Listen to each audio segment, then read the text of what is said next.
Hello, hello. My name is Sharp Eyes. And I am Crucifix. Oh my. G. Alright, so welcome to another episode of WeCast, where we cast you playing.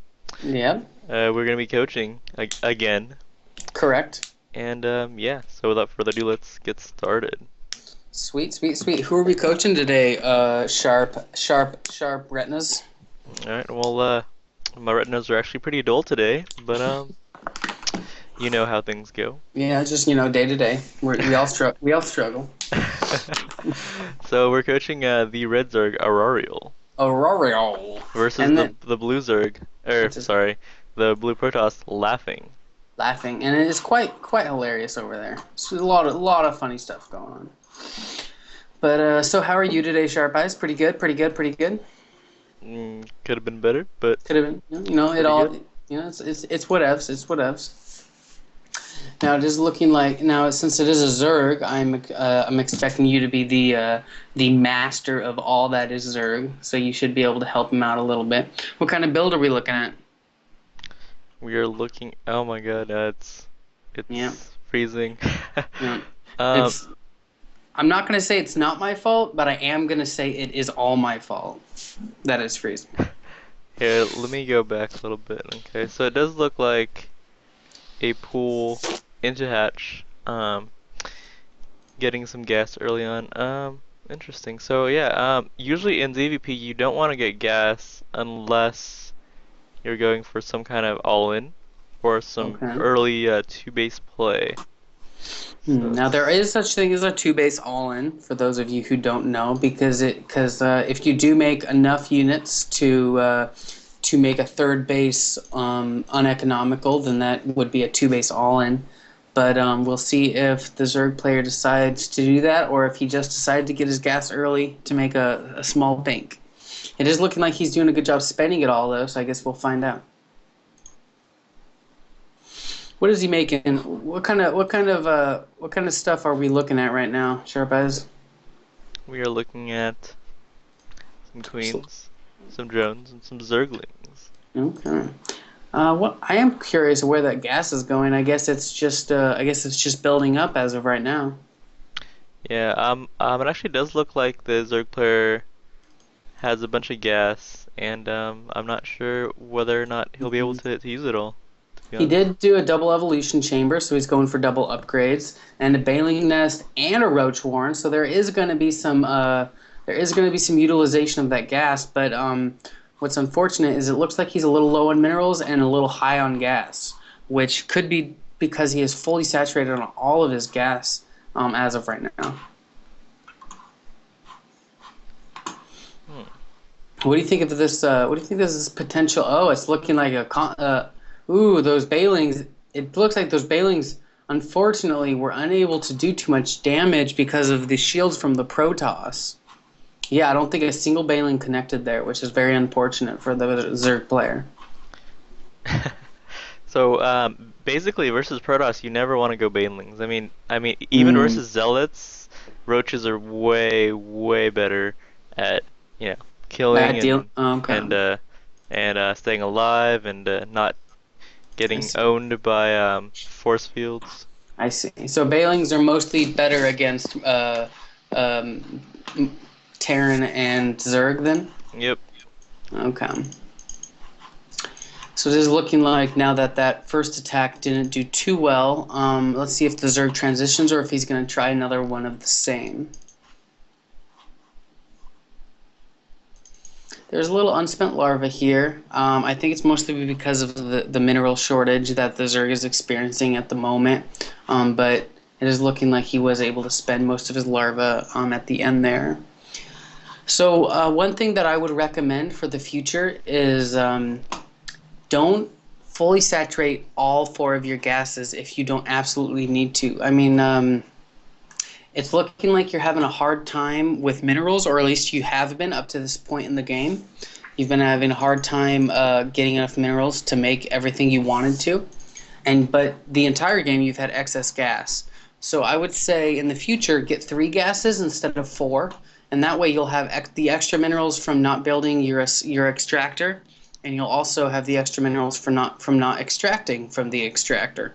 So if you're doing a similar build in the future, try getting 3 instead of 4 gases, and I think you'll find that you'll have plenty of minerals to do everything that you want to. And I do like that you took your third, and it is looking like you did a good job with that.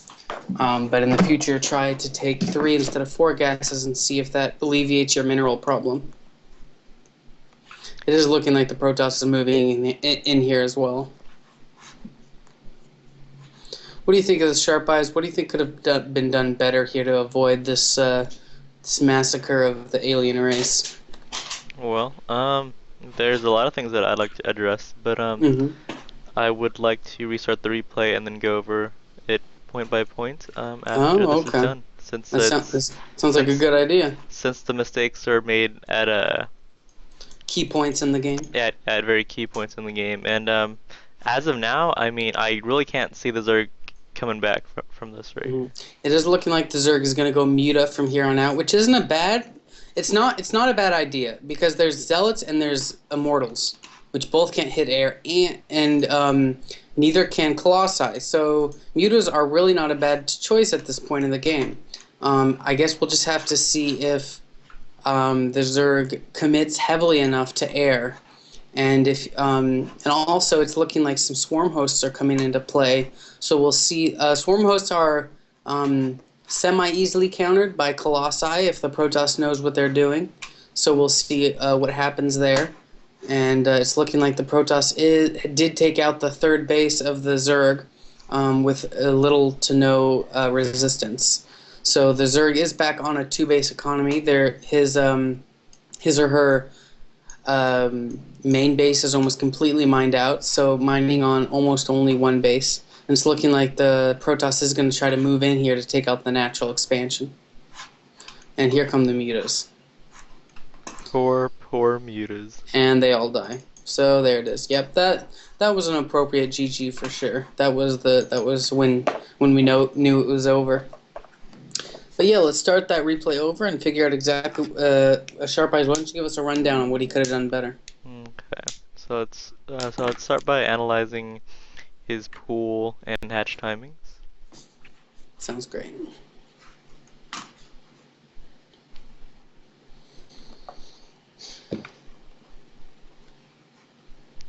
Does get scouted. Didn't see anything. Hatch starts. Hatch first. Okay, so a 15 hatch is, I guess, okay versus Protoss. I mean, it's kind of greedy, and it'll be punished at the diamond and master levels of play. But I guess, you know, since he's in Silver League, it's not too bad. Mm-hmm. Now, why would that be a bad idea in the upper leagues?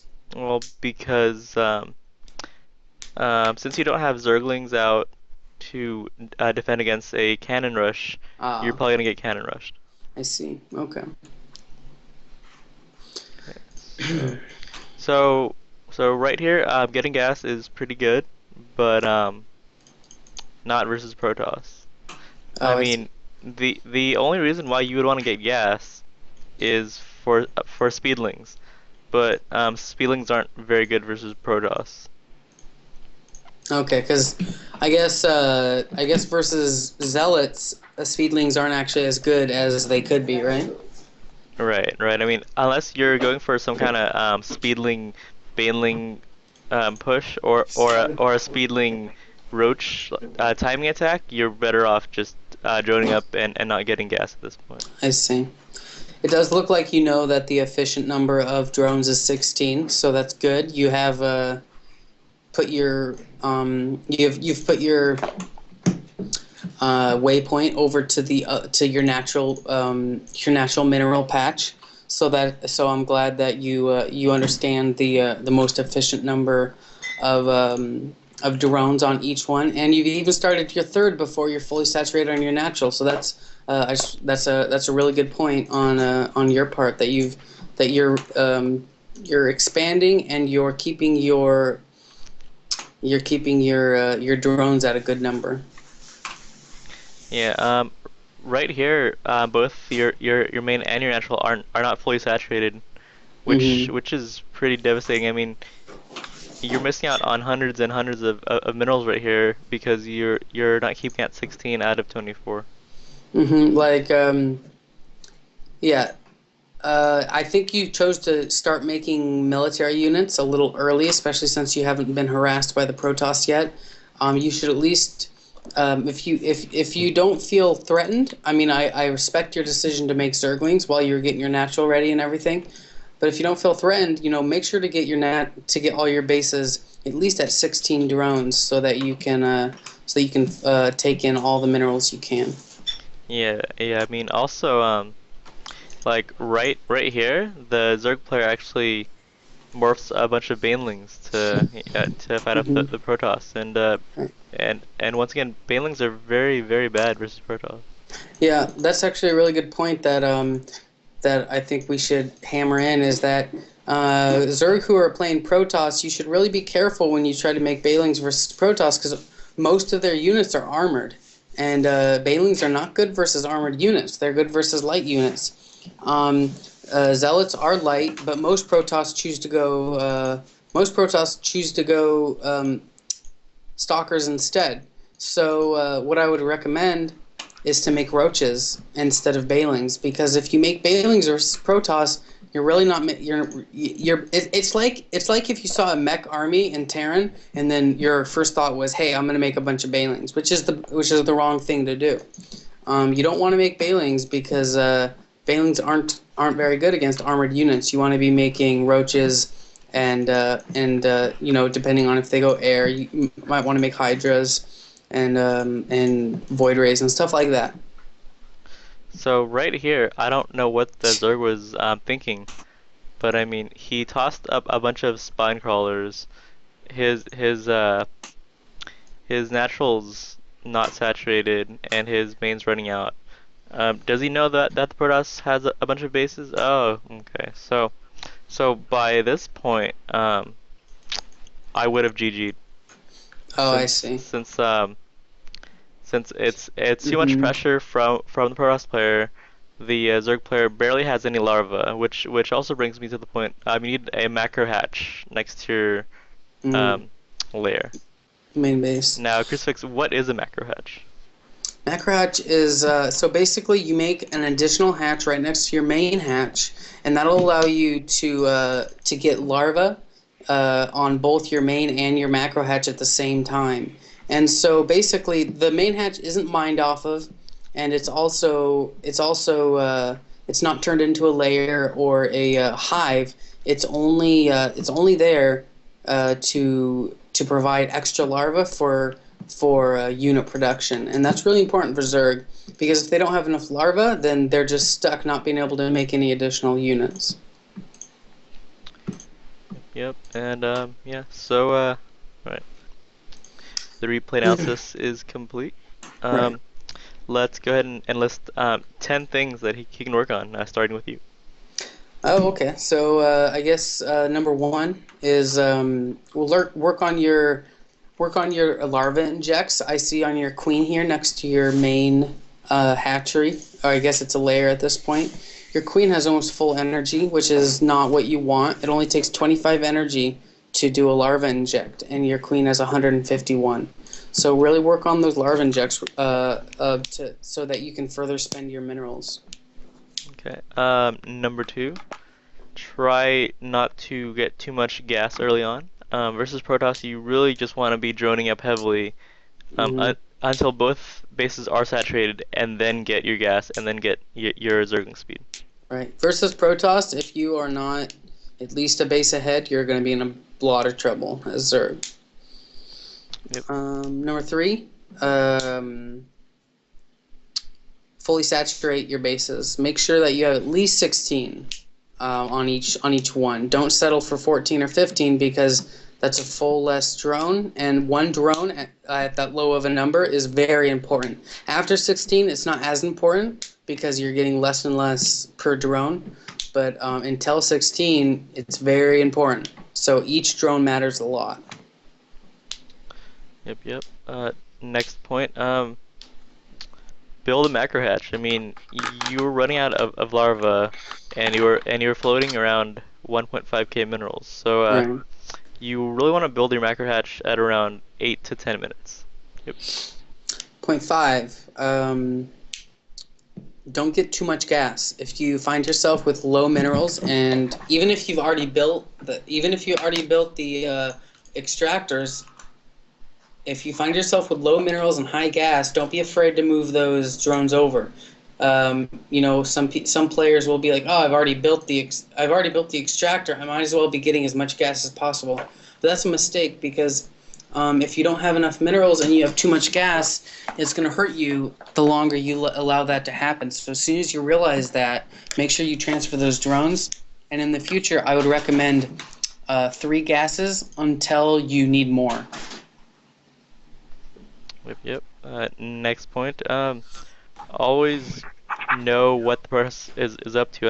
I mean, you pretty much made Lings and Banelings, regardless of whether he was going Stalker or Immortal or Zealot. And I think Hmm. that if you would have known that he was, going Stalkers, well then you could have just not made Banelings and just made Roaches instead. Hmm. Number 7, I think. Use your overlords to properly scout. Zerg has one of the best scouting units in the game, allowing them to use their supply depots, if you will, as just slow scouts.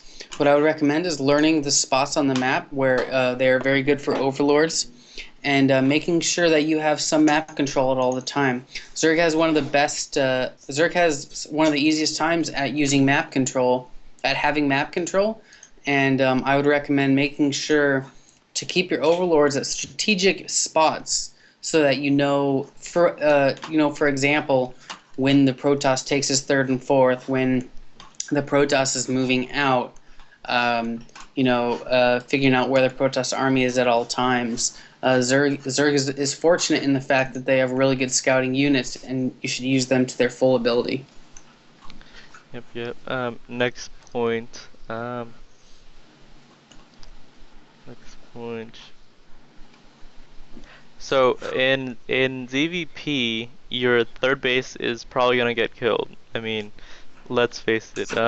It's really hard to defend all of your bases. So what you want to do is you want to at least for your level, you want to build 3 hatches, but then not build any drones on your third hatch, and then try to go for a 2 base all in. Hmm. So pretty much saturate both your main and your natural, and then build a bunch of units, and then sacrifice your third in order to just all in your opponent. What's the point of building the third if you're not going to build any units? Well, pretty much the Protoss, upon seeing the third base, Hmm. will naturally want to do a 2 base all in. Yeah, Oh, I see. So basically, you use the third as like a bait to make them attack that, and then while they're doing that, you build your units and flank them, kind of thing. exactly. I see. Okay, so point 9, I think, something like 9. I would say creep spread is a big deal for you. You're 20 minutes into the game now, and you don't even have half the map yet, and that's a big deal for Zerg. Creep spread, again, is one of the biggest advantages that Zerg can get as far as map control and just overall control of the game. If you're able to, get that creep up to half the map, that means that not only do you know what's going on all the time, but you're also able to move faster. Also, all your units are able to move faster over that. So, if you ignore creep spread, then it's like you're just throwing away an entire advantage that the developers have given you. I mean, the fact that there's no creep spread or barely any means that you're just it's like you start the game at a disadvantage.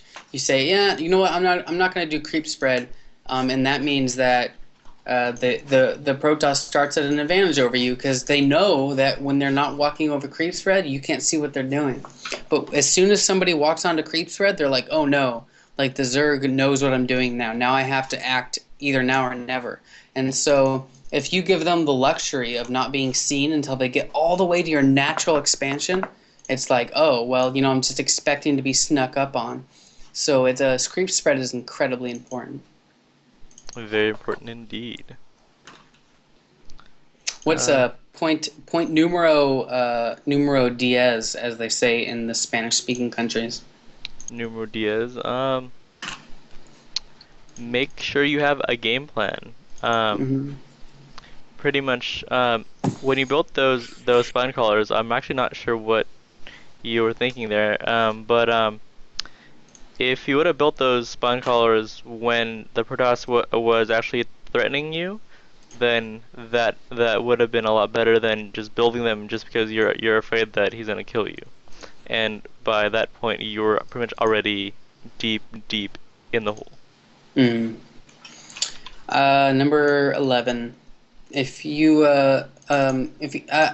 not, I just want to point out the fact that we are coaching.